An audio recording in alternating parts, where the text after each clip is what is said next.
Hi guys, it's me Ronan and welcome back to my channel!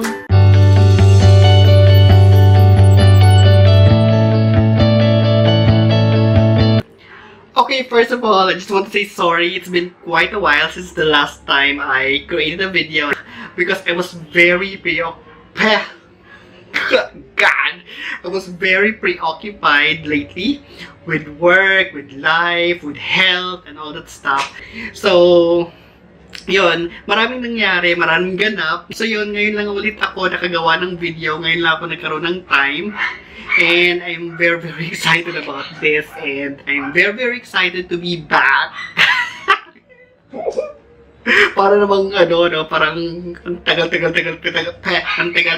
kong nawala. Tapos, hi, I'm back. So parang ganap. Well, anyway, so right now, we are going to make a movie review. Nakapanood ako ng mga movies lately. So, sunod-sunod yung panunood ko ng mga Filipino movies, mga Tagalog movies. And I'm intended to create a movie review about it and talk about it because I'm very excited.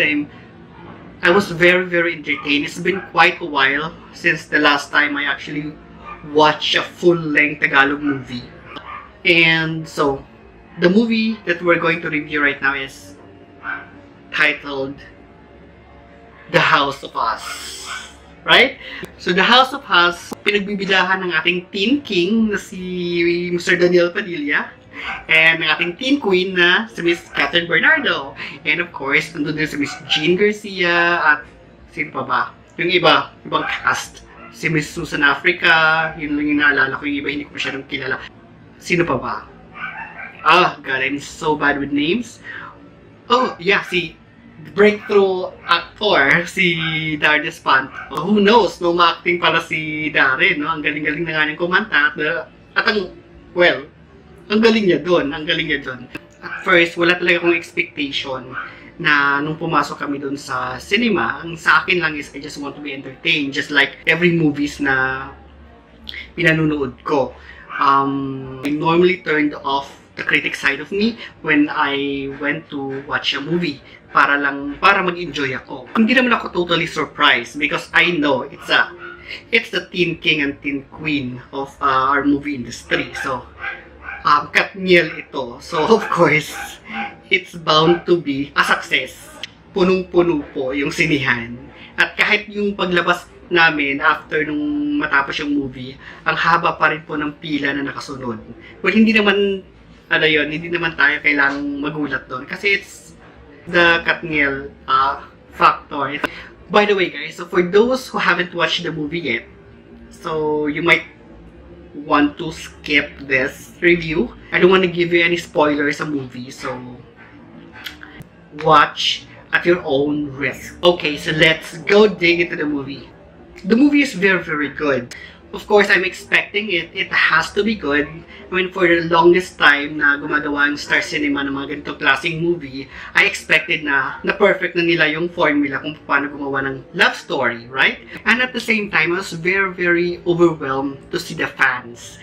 No, the last time I watched a movie like this na talagang nakikita ko yung emotions, yung participations, yung excitement ng mga fans. Okay, so let's put it like this. So, the last time I experienced this kind of excitement or overwhelmed by the fandom of Love Team was when I watched a Juday and Wawi film back in the 90s. And then there was the Jericho Rosales and Christine Hermosa Love Team back in the 2000s. Is that 2000? Yeah, I think so. So that was the last time, no? So I was very impressed na until now yung Filipino fandom sa mga love teams, sa mga artista ganyan is very alive still here in our country. So that's good. So let's dig into the movie. So the movie is very good actually. It deals about the struggle of a long-time relationship. No, so yung parang magkasintahan na kayo since college and then you actually build a dream together. Since you're parang bata pa until nung, of course, naging adult na kayo, naging mature na kayo, and then everything changed and fall apart. So, I know that Star Cinema already perfected this kind of stories, the struggles, and the overcoming of the struggles, and all this, the comedy. So, yung lahat ng mga element na yun nandito dun sa film na to. Hindi lang ito puro dun sa iyakan, hindi lang ito puro dun sa kung ano-ano man. It's very refreshing. And at the same time, refreshing in the sense that it's not the usual theme na nakikita natin dun sa mga lately na parang theme na or genre ba tawag doon na lumalabas sa mga movie this past few years. Yung mga tipong nag-aagawan sa lalaki or mga mistress or mga asawa, nagre-revenge, gano'n na, well, you know what I mean. Ito, it's actually parang nakafocus talaga sila sa relationship ng dalawang taong in love, no? So, yun. The good thing about the movie is that it's not pretentious. So, parang pinakita lang talaga niya yung struggles ng dalawang taong nagmamahalan na merong mga pinagdadaanan na kailangan maghiwalay, and then at the same time, of course, it's a love story, so dapat kailangan may happy ending. Okay, so in terms of relationship factor, it's not just the typical relationship, no? It's a long-term relationship. They've known each other since like forever. Sabay sila graduate ng college. So, the girl, si Georgina, or George, played by Catherine Bernardo, she wanted to become a doctor. And then si Primo naman, played by Daniel Padilla, he's an artist. Musician kasi siya. So, as an artist, they're very passionate, they're very, very deep. They're very, very stubborn. So yun, since matagal na sila together, they live in this house na pinamana ng kanilang lola tita, kasi Miss Susan Africa. Of course, so they've been together for a long time, and then they decided to live together. So dun na, nagkakaalaman na. Diba, in a relationship, of course, kung hindi pa kayo nagsasama talaga together, hindi nyo pa totally talaga makikilala yung isa't isa. But once na magsama na kayo together, yun na, magkakakilala na kayo talaga ng lubusan. Nandun yung factor na nagiging kampante niya, yung bawat isa sa inyo. So, lumalabas na yung tunay mo talagang pag ikaw, o lumalabas na yung tunay na pagkatao ng partner mo. So, nandun na yung decision, right? So, of course, yung isa passionate dun sa art niya, yung isa naman is she really wanted to become a doctor. Kailangan nagsusuportahan dapat silang dalawa, no? Pero, of course, in reality, may mga nangyayari talagang ganito, no? Na minsan nasa-sacrifice yung isa, yung dreams ng isa, in favor of dun sa isa. Whatever. So, anyway, so doon nagkaroon ng problema, kasi yung isa very, very parang, selfish siya dun sa dreams niya na hindi niya inaantala na yung isa pala ay nahihirapan na. But you know, at the end of the day, parang alam pala ng guy na nahihirapan yung girl, but he can't do anything about it, which is stupid. So nandun yung mga factor na how could you do this, or why did you do this, or why didn't you do this, right? Kasi nga, syempre matagal na silang magkasama, and then isang malaking away lang, and then sinabi ng girl na leave me alone, just get out, something ganyan, and umalas yung guy. Doesn't mean na sinabi mo na leave me alone or get out, or ibig sabihin o lumayas ka na, umalis ka na sa buhay ko. They're just in the heat of that moment of she was just very, very angry, she was very, very tired, she was very, very spent. Nasabi lang niya yung mga bagay-bagay na yon, which is nangyayari talaga sa relationship, na hindi ka agad na-understand ng guy. So, yung expectation versus reality. So, in-expect ng girl na dahil kahit na anong mangyari, kahit na nagmumurahan sila or whatever, pag sinabi niya na umalis ka na sa buhay ko, ganyan-ganyan, ang ibig pala niyang sabihin nun is bibigyan lang siya ng distance ni guy, pero andyan lang siya. But then, hindi ganoon yung nangyari. So, umalis si guy, si Primo. Umalis siya, bumalik siya sa Italy. So, si girl na iwan. Merong comedy elements. May pagka-cheesy. Of course, dahil love story ito, lahat naman ng love story, cheesy. So, may mga cheesy moments. And, ang nakakaloka, halos parang every Filipino movie na napapanood ko meron ganito. Umamin kayo. Alam nyo to. Drum roll please. The rain effect. Ulan. Laging may ulan. So, every time na may away, every time na nagkakahabulan na, or every time na may walkout scene, may ulan. Hindi pwedeng walang ulan. Kailangan ng ulan. Kailangan mo nilang panuorin si Mang Tani bago nila iset yung away nila. Kasi kailangan may ulan. Hindi pwedeng walang ulan. And of course, hindi ko alam kung kailan nag-start ito, no, yung mga ganitong trend sa mga movie. In the 80s, in the 90s, in the early 2000s, the production number, di ba? So, I think meron pa rin naman ngayon. Pero nangyayari na yun sa mga comedy, hindi na yun sa mga love story, whatever. Yung mga production number. But this time, ibang trend naman ito. Meron ng mga sponsored. No? So this time, it's very, very obvious. Yung sponsored ng movie is front row. Ade, parang bibenta kasi primo na yun. Pero nangyayari na to. So, pag every time nanonood ako ng mga Filipino movies, meron ng mga promotion. So, meron ng sponsor na brand dun sa movie siguro. Syempre, nagbabayad sila, no? So, gagawan sila ng script na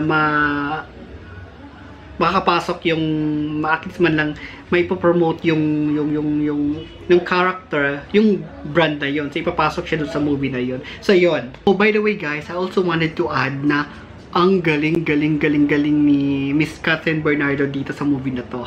I mean, wow.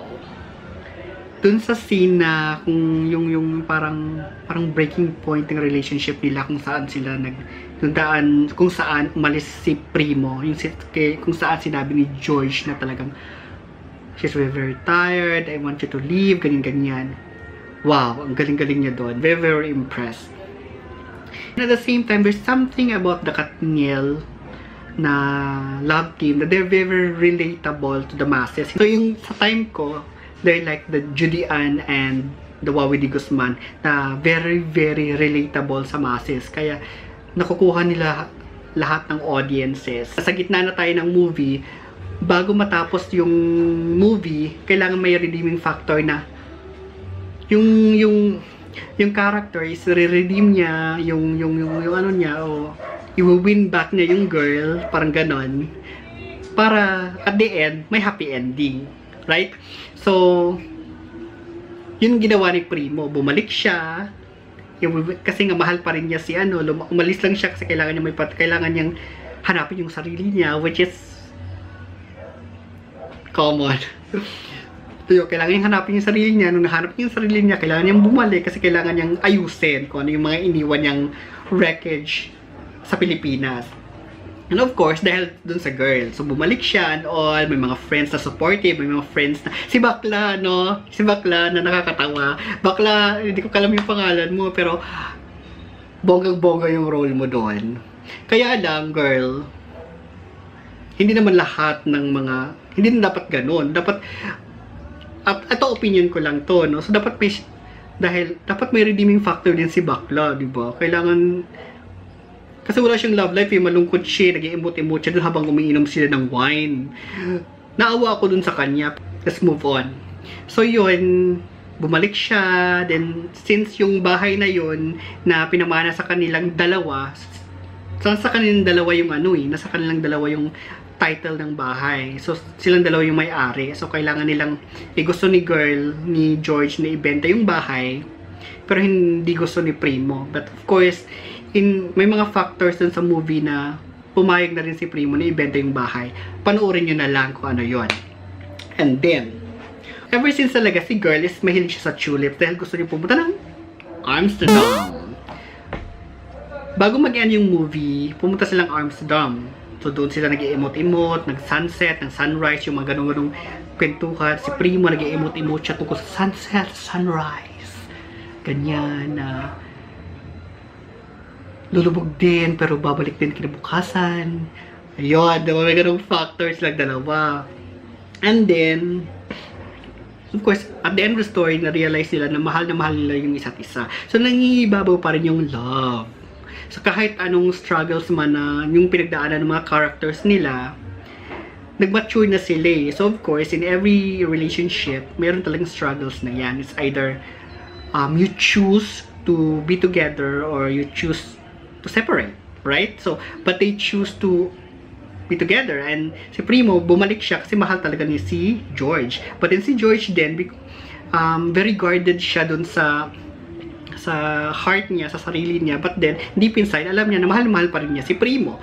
So, we only live once. So, why not, di ba? Let it all out. But of course, you have to learn from your past mistakes. So, naka-learn na siya dun sa mistake niya na yun. Ayaw niya na sanang, meron doon yung ulan na ulit. Tumakbo sa ulan, ganyan-ganyan. Kasi sinusuyo ni Primo si George eh. Pero, bumigay siya, then na-realize niya na dahil hindi dapat ganun. Ayaw na niyang maulit yung nangyari before. So, tumakbo na naman ulit siya sa ulan. Hinabol na naman siya ni Primo. And then, nagbanatan na naman sila ng dialogue doon na dapat hindi ganun, ganyan, whatever. The movie ends in a happy ending. And then, I was very overwhelmed inside the cinema kasi from my left, from my right, from my front, from my back, nag-iiyakan yung mga tao. And very, parang expressive yung mga fans. Kasi talagang naghihiyawa, nag-iiyakan, sumasagot sila dun sa mga tanong ni Primo. Ang saya-saya. So this is the best thing about watching Filipino films na alam mo yung sikat yung artista, let's say, Katniel. Kasi yung mga fans nila is very, very expressive. No? So, tuwang-tuwa ako, tawa ako ng tawa, hindi ako makaiyak or whatever. Kasi nga, I was very, very, parang aware sa mga nangyayari sa paligid ko, sa mga reactions ng mga tao. So, sa mga fans ni Katniel, ibang klase kayo. Parang ito rin yung naramdaman ko dati nung panahon ko.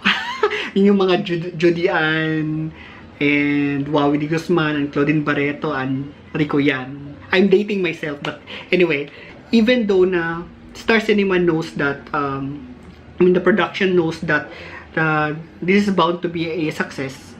Kasi I think na talagang bonggang-bongga, 400 or 500 million na ba? I'm not sure. But anyway, it's bound to be a success. Alam ng production or ng Star Cinema. But then, they still, parang, binadgetan talaga nila.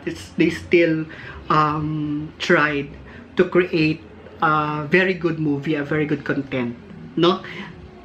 And, of course, as a Filipino movie, meron na tayong may mga formula na parang alam na natin na mangyayari. Pero of course, Pinoy tayo eh, very cheesy tayo, very masayahin tayo, very light lang tayo, hindi tayo masyadong critical or whatever sa mga ganitong klaseng movie, no. But anyway, I'm very, very happy. I didn't expect it to be like that. But when we went out to cinema, very gaan ng pakiramdam, and I really enjoyed the movie. So, Katniel, kudos sa inyo. And hopefully masundan pa ng ibang ibang team naman ng movie. I wanna see them with a different parang element, action or whatever. Parang yung matipong Robin Padilla and Nanette Medved movie nung mga time ko. Oh my god, I'm so old. But anyway guys, yun. So yun, that's my review on this movie. The movie is The House of Us. I think it's still showing pa sa movie theater. So panoorin nyo, it's very, very good. And nag-enjoy ako. So thumbs up dun sa movie na ito. So guys, please subscribe to my channel and click na rin yung bell doon para man-notify kayo kung kailan ulit ako magpo-post. I'll make sure na magpo-post ako every week. I'll do my best on that. But anyway, thank you so much for your support and please subscribe to my channel. And yun, so until next time.